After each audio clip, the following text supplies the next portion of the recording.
ꯃꯌꯥꯝꯕꯨ ꯇꯔꯥꯝꯅ ꯑꯣꯛꯆꯔꯤ꯫ ꯉꯁꯤ ꯑꯃꯨꯛ ꯄꯨꯖꯔꯛꯂꯤꯕ ꯋꯥꯔꯤ ꯑꯁꯤꯒꯤ ꯃꯃꯤꯡꯗꯤ ꯏꯇꯩꯃ ꯔꯥꯙꯦꯒꯤ ꯍꯣꯇꯦꯜ꯫ ꯏꯝꯐꯥꯜ ꯁꯍꯔꯒꯤ ꯍꯣꯇꯦꯜ ꯃꯁꯤꯡ ꯊꯤꯗꯨꯅ ꯂꯩꯕ ꯉꯝꯕ ꯅꯠꯇꯦ꯫ ꯕꯖꯥꯔꯗꯒꯤ ꯈꯖꯤꯛꯇꯪ ꯍꯦꯛ ꯍꯥꯏꯗꯣꯛꯈꯤꯕꯗ ꯂꯩꯔꯛ ꯈꯨꯗꯤꯡ ꯍꯣꯇꯦꯜ, ꯊꯣꯡꯒꯥꯟ ꯈꯨꯗꯤꯡ ꯄꯥꯟ ꯗꯨꯀꯥꯟ, ꯂꯩꯇꯕ ꯂꯩꯀꯥꯏ ꯏꯌꯥꯎ ꯌꯥꯎꯔꯔꯣꯏ꯫ ꯍꯣꯇꯦꯜ ꯑꯣꯏꯔꯕꯁꯨ, ꯄꯥꯟ ꯗꯨꯀꯥꯟ ꯑꯣꯏꯔꯕꯁꯨ ꯃꯥꯒꯤ ꯈꯨꯠꯐꯥ ꯈꯔ ꯈꯔꯗꯤ ꯃꯔꯩꯕ ꯖꯥꯠꯅꯤ꯫ ꯑꯩꯒꯤꯗꯤ ꯅꯣꯡ ꯉꯥꯟꯕꯒ ꯏꯇꯩꯃ ꯔꯥꯙꯦꯒꯤ ꯍꯣꯇꯦꯜꯗ ꯑꯃꯨꯛ ꯌꯧꯍꯧꯗ꯭ꯔꯕꯗꯤ ꯆꯥꯛ ꯆꯪꯗꯦ꯫ ꯆꯨꯝꯅ ꯆꯥ ꯊꯛꯄ ꯆꯪꯕꯒꯤ ꯋꯥꯇꯅꯤ, ꯃꯅꯨꯡꯒꯤ ꯑꯔꯣꯟ ꯑꯊꯨꯞꯀꯤ ꯋꯥꯗꯤ ꯀꯔꯤꯁꯨ ꯂꯩꯅꯖꯗꯦ꯫ ꯌꯥꯝꯅ ꯆꯥꯎꯅ ꯐꯖꯕ ꯍꯣꯇꯦꯜꯁꯨ ꯅꯠꯇꯦ, ꯑꯩꯈꯣꯏꯒꯤ ꯂꯩꯔꯛ ꯃꯆꯤꯟꯗ ꯐꯝꯕꯅꯤ꯫ ꯍꯧꯈꯤꯕ ꯏꯂꯦꯛꯁꯟꯗ ꯁꯪꯒꯥꯈꯤꯕꯅꯤ꯫ ꯍꯣꯇꯦꯜ ꯐꯝꯕꯁꯤ ꯏꯇꯩꯃꯗꯤ ꯀꯌꯥ ꯄꯥꯝꯖꯗꯕꯅꯤ꯫ ꯑꯗꯨꯕꯨ ꯇꯥꯗꯅ ꯄꯩꯁా ꯂꯧꯕ ꯌꯥꯅꯕ MLA ꯀꯦꯟꯗꯤꯗꯦꯠ ꯀꯂꯥꯒꯤ ꯚꯣꯠ ꯃꯌꯥꯗ ꯀꯦꯝ ꯑꯣꯏꯅ ꯁꯥꯔꯝꯕꯗꯒꯤ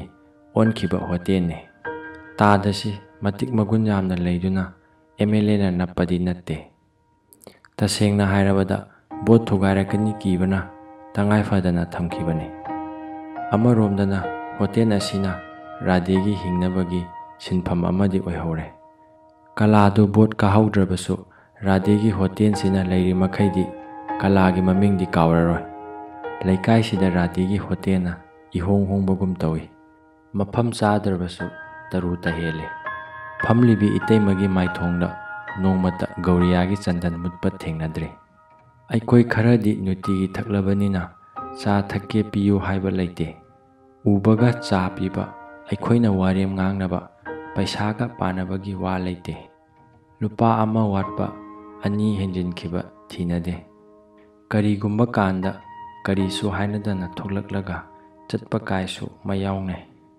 ꯑꯔꯥꯞꯄꯗꯒꯤ ꯃꯔꯨꯞ ꯃꯄꯥꯡ ꯊꯦꯡꯅꯔꯕꯁꯨ ꯑꯩꯒꯤ ꯍꯣꯇꯦꯜꯗꯧꯅ ꯀꯧꯁꯤꯜꯂꯒ ꯆꯥ ꯊꯛꯃꯤꯟꯅꯕ, ꯃꯤꯅ ꯄꯩꯁా ꯊꯥꯗꯔꯝꯗꯥꯏꯗ ꯑꯩꯒꯤꯒꯨꯝꯕꯅꯤ ꯍꯥꯏꯅ ꯆꯥꯎꯊꯣꯛꯆꯕ, ꯃꯃꯩꯗ ꯑꯩꯅ ꯄꯩꯁꯥ ꯄꯤꯔꯝꯗꯥꯏꯗ ꯀꯔꯤ ꯅꯨꯡꯒꯤꯅꯣ ꯈꯜꯍꯧꯕ ꯑꯩꯒꯤ ꯃꯍꯧꯁꯥꯅꯤ꯫ ꯑꯩꯗ ꯅꯠꯇꯦ ꯍꯣꯇꯦꯜꯁꯤꯗ ꯑꯌꯨꯛꯇ ꯇꯤꯜꯂꯤꯕ ꯃꯤꯌꯥꯝ, ꯑꯍꯟ ꯀꯥꯡꯂꯨꯞ ꯑꯃꯁꯨ ꯌꯥꯎꯔꯤ꯫ ꯅꯨꯃꯤꯗꯥꯡꯒꯤ ꯑꯦꯟꯁꯥꯡ ꯍꯣꯇꯦꯜꯗ ꯍꯥꯎꯕ, ꯃꯊꯦꯜ ꯃꯁꯤꯡ ꯊꯤꯕ, ꯃꯃꯧ ꯍꯨꯟꯕ, ꯃꯆꯥ ꯊꯥꯒꯠꯄ ꯀꯥꯡꯂꯨꯞ, ꯃꯆꯥ ꯍꯨꯟꯕ, ꯃꯃꯧ ꯊꯥꯒꯠꯄ ꯀꯥꯡꯂꯨꯞ, ꯑꯎꯟꯄꯣꯠ ꯆꯥꯡꯗꯝꯅꯕ ꯑꯍꯜ, ꯂꯨꯍꯣꯡꯕꯒꯤ ꯀꯥꯔ ꯃꯁꯤꯡ ꯇꯥꯟꯅꯕ ꯈꯨꯠꯄꯨ, ꯀꯌꯥꯅꯤ ꯄꯨꯜꯂꯤꯕ꯫ ꯇꯣꯏꯃꯟꯕꯅ ꯄꯨꯝꯅꯃꯛ ꯑꯩꯒ ꯂꯣꯏꯅ ꯈꯪꯅꯔꯦ꯫ ꯉꯟꯕꯗ ꯔꯥꯙꯦꯒꯤ ꯍꯣꯇꯦꯜ ꯍꯥꯏꯅꯩ꯫ ꯑꯌꯨꯛ ꯄꯨꯡ 4 ꯇꯥꯕꯗ ꯆꯥ ꯐꯪꯉꯤ꯫ ꯇꯟꯗꯤ ꯏꯪꯕꯨ ꯏꯪꯂꯦ꯫ ꯑꯌꯨꯛꯀꯤ ꯋꯥꯀꯤꯡ ꯍꯟꯖꯤꯜꯂꯛꯄꯗ ꯔꯥꯙꯦꯒꯤ ꯇꯟ ꯄꯥꯏꯔꯒ ꯆꯪꯈꯤꯕ ꯃꯁꯤꯡ ꯊꯤꯗꯨꯅ ꯂꯩꯕ ꯉꯝꯕ ꯅꯠꯇꯦ꯫ ꯅꯨꯃꯤꯠ ꯈꯨꯗꯤꯡꯒꯤ ꯏꯇꯩꯃꯅ ꯂꯩꯗꯤ ꯂꯩꯇ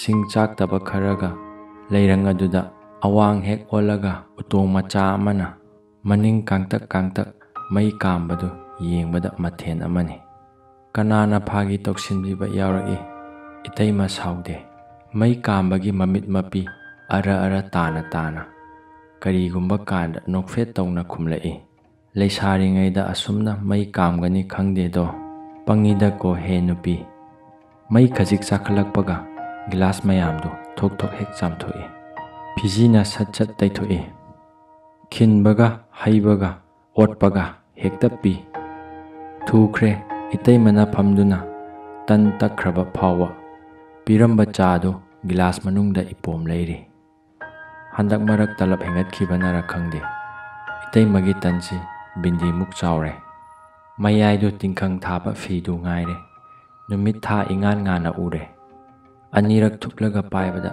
ꯁꯤꯀꯤꯃꯨꯛ ꯆꯥꯎꯔꯦ꯫ ꯃꯇꯝꯅ ꯑꯣꯟꯈꯤꯕ ꯇꯟꯅꯤ, ꯀꯅꯥꯁꯨ ꯁꯥꯎꯗꯦ꯫ ꯂꯩꯄꯥꯛꯅ ꯉꯥꯡꯅꯩ, ꯐꯖꯈ꯭ꯔꯕ ꯔꯥꯙꯦꯅꯤ꯫ ꯑꯍꯟ ꯑꯃꯅ ꯃꯥꯡ ꯇꯨꯡ ꯌꯦꯡꯂꯒ ꯃꯈꯥ ꯇꯥꯔꯛꯏ꯫ ꯅꯨꯄꯥ ꯐꯠꯇꯕꯅ ꯃꯥꯡꯍꯟꯕꯅꯤ꯫ ꯀꯅꯥꯒꯨꯝꯕ ꯑꯃꯗ ꯑꯣꯡꯂꯝꯂꯕꯗꯤ ꯀꯗꯥꯏꯗꯒꯤ ꯑꯁꯨꯝꯅ ꯂꯩꯒꯗꯒꯦ, ꯄꯥꯝꯃꯨꯏꯗ ꯑꯆꯧꯗ ꯑꯣꯡꯕ꯫ ꯅꯨꯃꯤꯠ ꯈꯨꯗꯤꯡꯒꯤ ꯑꯌꯨꯛ ꯄꯨꯡ 8 ꯇꯥꯕꯗ ꯇꯥꯗ ꯑꯆꯧ ꯊꯣꯛꯂꯛꯀꯅꯤ꯫ ꯋꯥ ꯉꯥꯡꯂꯣꯏ ꯏꯇꯩꯃꯒꯤ ꯃꯅꯥꯛꯇ ꯂꯦꯞꯀꯅꯤ꯫ ꯃꯊꯟꯇ ꯆꯥ ꯒꯤꯂꯥꯁ ꯑꯃ ꯍꯩꯒꯅꯤ꯫ ꯍꯟꯗꯣꯛꯂꯒ ꯅꯤꯡꯒꯥꯡꯅꯅ ꯐꯝꯒꯅꯤ꯫ ꯆꯥ ꯑꯗꯨ ꯊꯛꯀꯅꯤ꯫ ꯏꯇꯩꯃꯅ ꯇꯧꯔꯤꯕꯗꯨ ꯌꯦꯡꯒꯅꯤ, ꯊꯕꯛꯇꯤ ꯌꯥꯎꯔꯣꯏ꯫ ꯏꯇꯩꯃꯅ ꯒꯤꯂꯥꯁ ꯆꯥꯝꯕ ꯉꯥꯏꯒꯅꯤ꯫ ꯉꯔꯥꯛꯄꯤꯅ ꯉꯥꯒꯤꯗꯃꯛ ꯏꯁꯤꯡ ꯏꯄꯣꯝ ꯌꯦꯡꯕꯒꯨꯝ ꯇꯥꯗꯅ ꯄꯩꯁꯥꯒꯤꯗꯃꯛ ꯏꯇꯩꯃꯒꯤ ꯕꯛꯁꯤ ꯌꯦꯡꯒꯅꯤ꯫ ꯏꯇꯩꯃꯅ ꯍꯥꯏꯐꯦꯠ ꯂꯩꯊꯣꯛꯈꯤꯕꯗ ꯇꯥꯗꯅ ꯕꯛꯁꯤꯒꯤ ꯃꯅꯥꯛ ꯌꯧꯒꯅꯤ꯫ ꯌꯥꯔꯛꯇ ꯏꯁꯩ ꯉꯪꯒꯅꯤ꯫ Isay ngangna makutna baksi hangani, mamitna itaymada thamgani, yauriba paisa adu lawgani. Itaymabu kibagi wadi natte, sumna thabak yautana paisada lawthokpado mathanda hangoijabagi wani. Itaymadi ngasi fawba ta chauda adu ada haijaba tadri. Baksida anasiki khara thamlamlaga chatnaba sem sagani. Chatlamdaida hairamgani, Radhe ai aduda chatkani, yaurakani, thenglakpa yai, ngalakpa yai, tamba ngamde nupani. Halakpadadi mahausa tamkiba araiba makai, maron mari khangdana lolaga lakani. Radhe munna khangi, jwar sanaba yu thakpa chatlibani haiba. Adubu hairuba yade, mapuroibani.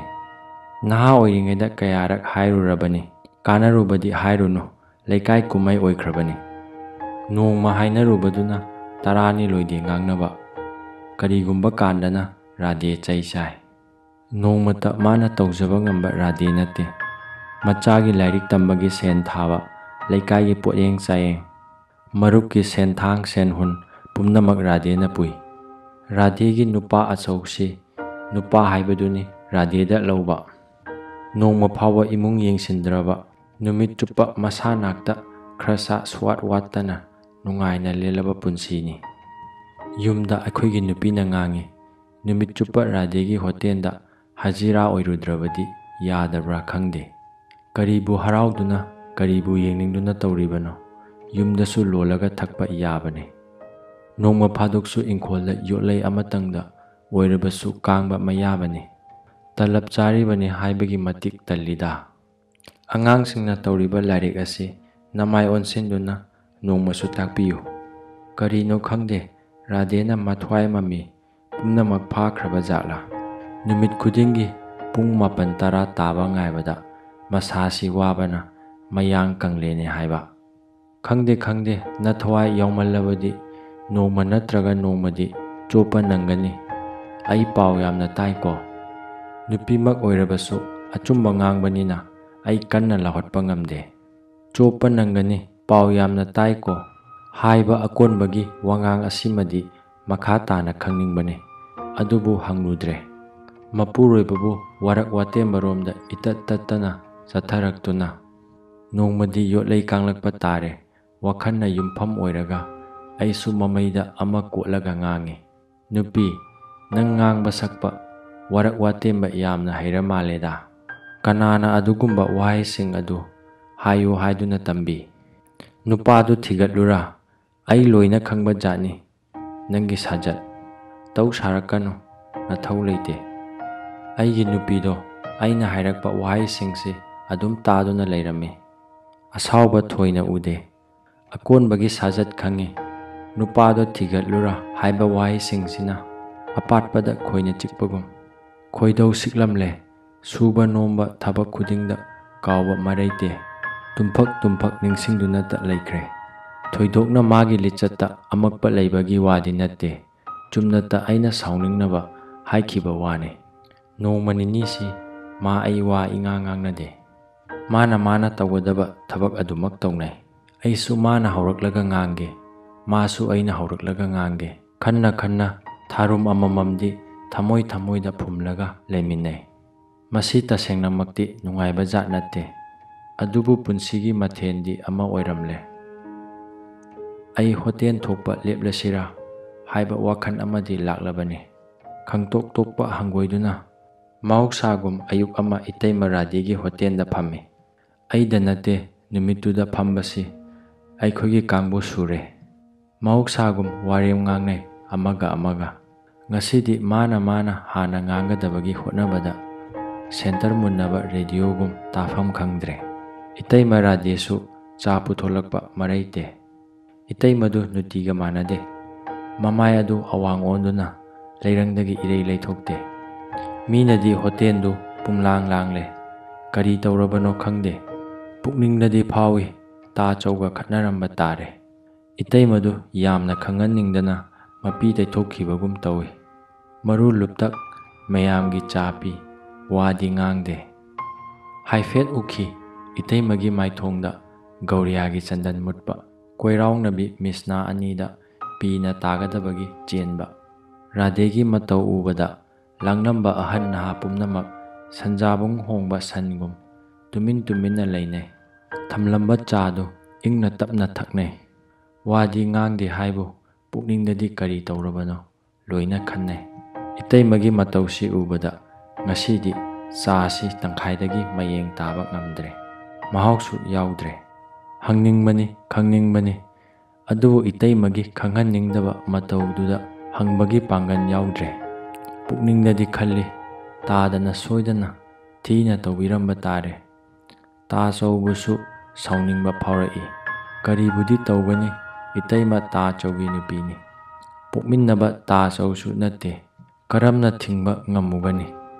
ꯇꯪꯈꯥꯏ ꯌꯥꯎꯔꯤꯕ ꯆꯥꯗꯨ ꯏꯇꯩꯃꯅ ꯂꯧꯁꯤꯟꯒꯦ ꯍꯧꯒꯠꯂꯛꯄꯗ ꯂꯦꯡꯖꯨꯝꯗ ꯇꯥꯔꯤꯕ ꯆꯩꯔꯝꯁꯤꯡ ꯑꯗꯨ ꯎꯔꯛꯈꯤ꯫ ꯑꯩꯗ ꯅꯠꯇꯦ, ꯍꯣꯇꯦꯜꯒꯤ ꯃꯤꯌꯥꯝꯗꯨ ꯎꯍꯧꯕ ꯉꯥꯛꯇꯅꯤ꯫ ꯆꯩꯔꯝ ꯎꯔꯨꯕꯗꯒꯤ ꯉꯁꯥꯏꯃꯈꯩ ꯏꯇꯩꯃꯅ ꯇꯨꯃꯤꯟꯅ ꯂꯩꯔꯨꯕꯒꯤ ꯃꯔꯝ ꯍꯪꯗꯅ ꯈꯪꯅꯔꯛꯈꯤ꯫ ꯆꯥ ꯒꯤꯂꯥꯁ ꯃꯊꯪ ꯃꯊꯪ ꯂꯧꯁꯤꯟꯕ ꯍꯧꯔꯛꯈꯤ꯫ ꯑꯩꯒꯤ ꯏꯃꯥꯡꯗꯒꯤ ꯆꯥ ꯒꯤꯂꯥꯁ ꯑꯗꯨ ꯄꯥꯏꯅ ꯄꯥꯏꯅ ꯏꯇꯩꯃꯅ ꯌꯥꯝꯅ ꯅꯤꯛꯄ ꯈꯣꯟꯖꯦꯜꯅ ꯊꯃꯣꯏ ꯐꯨꯛꯅ, "ꯆꯠꯈ꯭ꯔꯣ ꯆꯠꯈ꯭ꯔꯣ ꯏꯕꯨꯡꯉꯣ, ꯍꯌꯦꯡ ꯃꯈꯩ ꯆꯥ ꯊꯛꯄ ꯂꯥꯛꯂꯒꯅꯨ"꯫ ꯑꯉꯛꯄ ꯋꯥꯍꯩꯁꯤꯡ ꯑꯁꯤ ꯇꯥꯕꯗ ꯑꯩ ꯁ꯭ꯋꯥꯏ ꯂꯥꯎꯏ꯫ ꯈꯪꯍꯧꯗꯅ ꯁꯣꯔ ꯆꯥꯎꯈꯠꯂꯛꯏ꯫ ꯏꯇꯩꯃꯅ ꯑꯩꯕꯨ ꯀꯔꯤꯗ ꯑꯁꯨꯛ ꯂꯥꯟꯅ ꯂꯧꯔꯤꯕꯅꯣ? ꯀꯔꯤꯅꯣ ꯆꯥꯝꯃ ꯆꯥꯝꯃ ꯊꯃꯣꯏꯗ ꯄꯥꯎꯍꯟꯈꯤ꯫ ꯊꯃꯣꯏꯗꯒꯤ ꯌꯥꯝꯅ ꯊꯨꯅ ꯍꯥꯏꯔꯛꯈꯤ, "ꯏꯇꯩꯃ, ꯀꯔꯤꯒꯤ ꯑꯩꯕꯨ ꯑꯗꯨꯛ ꯂꯥꯟꯅ"? ꯃꯈꯥ ꯄꯥꯎꯈꯨꯝ ꯂꯥꯛꯈꯤꯗꯔꯦ ꯏꯇꯩꯃꯗꯒꯤ꯫ ꯑꯩ ꯍꯧꯒꯠꯂꯦ ꯇꯞꯅ, ꯊꯣꯡꯂꯣꯝꯗ ꯌꯦꯡꯂꯦ ꯆꯠꯅꯕ꯫ ꯇꯥꯟꯖꯥꯁꯤꯗ ꯍꯣꯇꯦꯜꯒꯤ ꯊꯣꯡ ꯀꯥꯟꯁꯤꯜꯂꯛꯏ꯫ ꯇꯥꯗꯗꯨ ꯃꯈꯣꯡ ꯀꯥꯔꯟ ꯆꯟꯇꯛ ꯂꯦꯞꯄꯤ꯫ ꯑꯩꯅ ꯊꯣꯛꯂꯛꯄꯗ ꯇꯥꯗꯅ ꯑꯩꯉꯣꯟꯗ ꯌꯦꯡꯂꯛꯄ ꯃꯤꯠꯌꯦꯡ ꯑꯗꯨꯗꯒꯤ ꯏꯇꯩꯃꯒ ꯈꯠꯅꯕꯒꯤ ꯃꯔꯝ ꯑꯩꯕꯨ ꯆꯤꯡꯅꯕꯒꯤꯅꯤ ꯍꯥꯏꯕ ꯑꯩ ꯈꯪꯂꯦ꯫ ꯍꯧꯖꯤꯛꯇ ꯏꯇꯩꯃꯅ ꯍꯥꯏꯕ ꯋꯥꯍꯩꯁꯤꯡ ꯑꯁꯤ ꯍꯣꯇꯦꯜꯗꯒꯤ ꯌꯨꯝ ꯐꯥꯎꯕ ꯄꯔꯦꯡ ꯁꯥꯅ ꯃꯌꯦꯛ ꯂꯥꯅ ꯊꯣꯛꯂꯛꯄꯒꯨꯝ ꯎꯏ, ꯑꯇꯩ ꯎꯗꯦ꯫ ꯊꯣꯡꯒꯥꯟ ꯌꯧꯔꯦ꯫ ꯅꯨꯡꯇꯤꯒꯤ ꯍꯟꯖꯤꯜꯂꯛꯄ ꯃꯇꯝ ꯌꯧꯗ꯭ꯔꯤ꯫ ꯑꯩꯅ ꯉꯟꯅ ꯍꯟꯖꯤꯜꯂꯛꯄ ꯎꯕꯗ ꯑꯩꯒꯤ ꯅꯨꯄꯤꯅ ꯀꯔꯤꯅꯣ ꯑꯃ ꯇꯧꯔꯝꯕ ꯇꯥꯔꯦ ꯈꯟꯕ ꯖꯥꯠꯅꯤ꯫ ꯃꯥꯏꯊꯣꯡ ꯍꯔꯥꯎ ꯇꯌꯥꯝ ꯎꯍꯜꯂꯤ꯫ ꯅꯍꯥꯟ ꯃꯈꯩ ꯍꯧꯅꯕ ꯉꯥꯏꯕꯗꯨ ꯉꯁꯤꯗꯤ ꯃꯥꯅ ꯍꯧꯔꯛꯀꯗꯧꯕ ꯃꯥꯜꯂꯤ꯫ ꯑꯩꯗꯤ ꯃꯍꯥꯛ ꯎꯕꯗ ꯅꯍꯥꯟ ꯃꯍꯥꯛꯅ ꯍꯥꯏꯈꯤꯕ "ꯆꯣꯞꯄ ꯅꯪꯒꯅꯤ, ꯄꯥꯎ ꯌꯥꯝꯅ ꯇꯥꯏꯀꯣ" ꯍꯥꯏꯕ ꯋꯥꯍꯩꯁꯤꯡꯗꯨ ꯆꯩꯔꯛꯁꯤꯗ ꯊꯨꯡꯉꯔꯦ꯫ ꯑꯩꯒꯤ ꯈꯣꯡꯊꯥꯡ ꯎꯔꯒ ꯑꯩꯒꯤ ꯅꯨꯄꯤꯅ ꯌꯥꯝꯅ ꯆꯤꯡꯅꯔꯝꯃꯤ꯫ ꯏꯆꯝ ꯆꯝꯅ "ꯀꯔꯤ ꯇꯧꯔꯕꯒꯦ" ꯍꯥꯏꯅ ꯍꯦꯛꯇ ꯍꯪꯗꯦ꯫ ꯅꯥꯀꯣꯏꯅꯅ ꯁꯨꯃꯥꯡ ꯃꯇꯣꯟ ꯌꯧꯔꯛꯄꯗ ꯑꯩꯈꯣꯏꯒꯤ ꯏꯅꯝꯃ ꯔꯥꯙꯦ ꯈꯣꯏꯒꯤ ꯇꯥꯗꯗꯤ ꯃꯤꯍꯨꯟ ꯑꯃꯅꯤ꯫ ꯉꯥꯡꯗꯨꯅ ꯑꯩꯒꯤ ꯅꯨꯄꯤꯅ ꯃꯊꯟꯇ ꯉꯥꯡꯖꯕ ꯋꯥꯅꯤ꯫ ꯑꯩꯅ ꯇꯥꯗꯒꯤ ꯀꯔꯤ ꯃꯤꯍꯨꯟꯅꯣ ꯍꯥꯏꯕꯗꯨ ꯈꯪꯅꯤꯡꯕꯅ ꯃꯥꯅ ꯃꯈꯥ ꯇꯥꯔꯛꯄ ꯉꯥꯏꯕ ꯉꯝꯗꯅ ꯀꯧꯅꯗ꯭ꯔꯤꯕ ꯑꯩꯒꯤ ꯅꯨꯄꯤꯗ ꯍꯪꯈꯤ꯫ "ꯀꯩꯗꯧꯔꯕ ꯉꯔꯥꯡ ꯔꯥꯙꯦ ꯈꯣꯏꯒꯤ ꯇꯥꯆꯧꯅ ꯀꯩꯗꯧꯔꯕ?" "ꯅꯨꯃꯤꯗꯥꯡ ꯋꯥꯏꯔꯝꯗꯣ ꯍꯣꯕꯦ ꯍꯣꯕꯦ ꯂꯥꯛꯈꯤ ꯏꯅꯝꯃ ꯔꯥꯙꯦꯗꯣ꯫ ꯅꯍꯥꯛ ꯎꯅꯒꯅꯤ ꯍꯥꯏꯗꯨꯅ ꯑꯩꯈꯣꯏꯗꯗꯤ ꯆꯨꯝꯅ ꯃꯆꯥꯒꯤ ꯃꯤꯡꯖꯟ ꯁꯦꯟ ꯈꯔ ꯋꯥꯠꯄꯒꯤ ꯄꯩꯁꯥ ꯈꯖꯤꯛꯇꯪ ꯍꯪꯒꯦ ꯇꯧꯕꯅꯤ ꯍꯥꯏ꯫ ꯃꯅꯨꯡꯒꯤ ꯀꯔꯤ ꯋꯥꯔꯤ ꯂꯩꯕꯒꯦ ꯍꯥꯏꯕꯗꯤ ꯈꯪꯗꯦ꯫ ꯅꯍꯥꯛ ꯎꯅꯗ꯭ꯔꯕ ꯑꯗꯨꯗ ꯌꯥꯝꯅ ꯅꯤꯡꯕ ꯀꯥꯏꯅ ꯊꯣꯛꯈꯤꯕꯒ ꯃꯈꯣꯏ ꯇꯥꯗꯗꯨ ꯇꯐꯤꯡ ꯇꯐꯤꯡ ꯂꯥꯛꯈꯤ꯫ ꯁꯨꯃꯥꯡ ꯃꯇꯣꯟꯗ ꯊꯦꯡꯅꯕꯒ ꯇꯥꯗꯅ ꯍꯥꯏ꯫ ꯍꯣꯇꯦꯜꯗ ꯎꯅꯕꯗꯒꯤ ꯄꯦꯟꯗ꯭ꯔꯗꯨꯅ ꯅꯈꯣꯡꯅ ꯊꯣꯡꯅ ꯀꯣꯏꯊꯤ ꯊꯤꯅꯔꯦꯅꯦ" ꯍꯥꯏꯅ ꯊꯤꯅ ꯊꯤꯅ ꯆꯩꯗꯨꯅ ꯊꯣꯛꯈꯤ꯫ ꯊꯣꯡꯒꯥꯟ ꯌꯧꯔꯒ ꯐꯨꯕꯒꯤ ꯃꯈꯣꯟ ꯑꯃꯨꯛ ꯑꯅꯤꯔꯛ ꯇꯥꯈꯤ꯫ ꯅꯨꯄꯤ ꯃꯁꯦꯟꯅꯤꯅ ꯅꯨꯄꯥꯅ ꯊꯤꯅ ꯇꯧꯕꯤꯔꯕꯁꯨ ꯑꯋꯥꯕꯗꯤ ꯑꯩꯈꯣꯏ ꯄꯨꯝꯅꯃꯛ ꯄꯨꯃꯤꯟꯅꯕꯒꯨꯝ ꯇꯧꯏ꯫ ꯋꯥ ꯃꯈꯥ ꯇꯥꯗ꯭ꯔꯦ ꯑꯩ꯫ ꯇꯥꯔꯨꯕꯒꯤ ꯊꯣꯏꯗꯣꯛꯇ꯭ꯔꯦ꯫ ꯄꯨꯝꯅꯃꯛ ꯂꯥꯏꯅ ꯈꯪꯂꯦ꯫ ꯑꯩꯒꯤ ꯀꯥꯗ ꯆꯪꯉꯤ꯫ ꯏꯊꯟꯇ ꯇꯨꯃꯤꯟꯅ ꯐꯝꯃꯤ꯫ ꯀꯔꯤꯗ ꯑꯩꯕꯨ ꯆꯤꯡꯅꯔꯤꯕꯅꯣ? ꯀꯔꯝꯅ ꯑꯩꯕꯨ ꯆꯤꯡꯅꯔꯤꯕꯁꯤ ꯀꯣꯛꯍꯟꯁꯤꯒꯦ? ꯃꯊꯪ ꯃꯊꯪ ꯑꯁꯨꯝ ꯈꯟꯊꯩ꯫ ꯑꯩꯒꯤ ꯅꯨꯄꯤꯅ ꯀꯥꯗ ꯆꯪꯂꯒ "ꯄꯨꯡ 7 ꯇꯥꯈ꯭ꯔꯦ, ꯑꯣꯐꯤꯁ ꯆꯠꯄ ꯊꯦꯡꯂꯒꯅꯤ, ꯀꯩꯗꯧꯕꯒꯦ ꯏꯔꯨꯖꯊꯣꯛꯄꯤꯔꯨꯔꯣ꯫ ꯍꯟꯗꯛ ꯅꯣꯡꯃ ꯅꯤꯅꯤ ꯀꯣꯏꯅꯔꯨꯕꯁꯤ ꯌꯥꯝꯅ ꯐꯈ꯭ꯔꯦ꯫ ꯁꯦꯕꯥ ꯐꯖꯅ ꯇꯧꯔꯦ, ꯕꯦꯕꯥꯔ ꯃꯔꯥꯡ ꯀꯥꯏꯔꯦ꯫ ꯃꯍꯧꯁꯥ ꯇꯧꯔꯝꯗꯕꯅꯤ꯫ ꯉꯁꯤꯗꯤ ꯏꯔꯨꯖꯕ ꯆꯠꯅꯕ ꯈꯨꯗꯩ ꯃꯆꯥ ꯑꯃ ꯂꯦꯡꯖꯨꯝꯗ ꯌꯥꯟꯁꯤꯟꯕꯤꯔꯦ꯫ ꯃꯥꯅ ꯑꯩꯒꯤ ꯈꯨꯗꯥꯡ ꯄꯥꯏꯗꯨꯅ ꯆꯤꯡꯗꯦ ꯍꯥꯏꯕꯗ ꯃꯉꯥꯏꯔꯦ꯫ ꯃꯥꯒꯤ ꯁꯦꯕꯥꯗ ꯑꯩꯒꯤ ꯑꯁꯥꯎꯕ ꯆꯦꯟꯈ꯭ꯔꯦ꯫ ꯀꯩꯗꯧꯔꯨꯕꯅꯣ ꯈꯟꯗꯨꯅ ꯇꯞꯅ ꯇꯞꯅ ꯍꯧꯒꯠꯂꯤ꯫ ꯌꯦꯅꯈꯥ ꯌꯧꯔꯦ ꯏꯔꯨꯖꯅꯕ꯫ Nungpakta amuk phamthei. Nak yetta ising batin ani leirami. Amada lingjumda yalakpa khudai machadu thadai. Amadudagi ising khujop ama laukhattuna umlaga hotel gi wakhandu khanna amuk kamthoi. Kadomdagi lakibano khangde. Aigi nupidu nakandagi sapon noisilai. Mahak aingondagi karigumba ama pamlamba tare khallingaida ikairap tawna hanglai. Ta chauga kari hainabiraklage ngasidi yamna nganna hanjilai. Yamna tannasu ui. Radhiga kari hainaraklabage hainingba jani. Singba manaba achauda onsinkiba male. Aina icham samna ta chaugadi karisu hainade. Itaima Radhesi tasengnamak aibu manaugumna nungsiba jani. Aduda tadana aibu yamna chingnaba mityeng ama thambagum tawbagi wani. Aigi wa makha tathaba nangdana amuksu marak thattuna hangi. Radhena tasengnamak nangbu nungsi haiba. Hoi yamna nungsijaba jatni. Machinda nungsi haibabudi kadaidagi haigadage magi mityeng nayengduda taksabagi wanida. Aigi nupidu makha tarakhidre. Masu aibu lana laukre. Hotel sidagi aibu lana laukhiba ani sukre. Mahak thuna yangai imungda changkre. Ai khangi mahak laiman kanglamgani haiba. Mathwai khijiktang nungaitabaga hekta tingthokpani. Bamon na ngauroidabagum hek anaba hawbani. Irujaba loireduna ai imungda changlakle. Aina ninglambadu chumle. Mahak phamungda hiptuna leiba ure. Thamoi kalli haigadra. Ai manakna udre. Hangsu hangludre. Chakhumda yengsinkibada chak thangdoktuna leibadi ui. Lamphai amadagi ai sauba haurai. Office matamsu yaure. Chaktu charudre. Ai karisu landena. Wakhanna lamjingduna office yaure. Hakmali haiba tai aigi nupi. Aina office kumlakpada mahak yumda leiramdre. Mapamda chatkra male. Chatpagi maram amukta hangningbani hangludre. No ngale Radhigi hotingi cha ningsinglakhi adubu thakudre. Paudi tare itaimasu ngarang kainakre. Maramsu khange aigidamaktane. Kayada lana tadana laukhiba. Aibu lana lauriba tada amadi aigi nupi anisigi warisi itaima Radhigi maphamda amukta tamningbani. Adubu leikaina amuk lana laukhidra kibana. Tamning hojik phawba khangduna leiri. Adomna nungsibiduna wari asibu like tawbiramo. Nungairaba anauba wari amuk puduna laksakhige. Ngasigi oinadi kainarasi.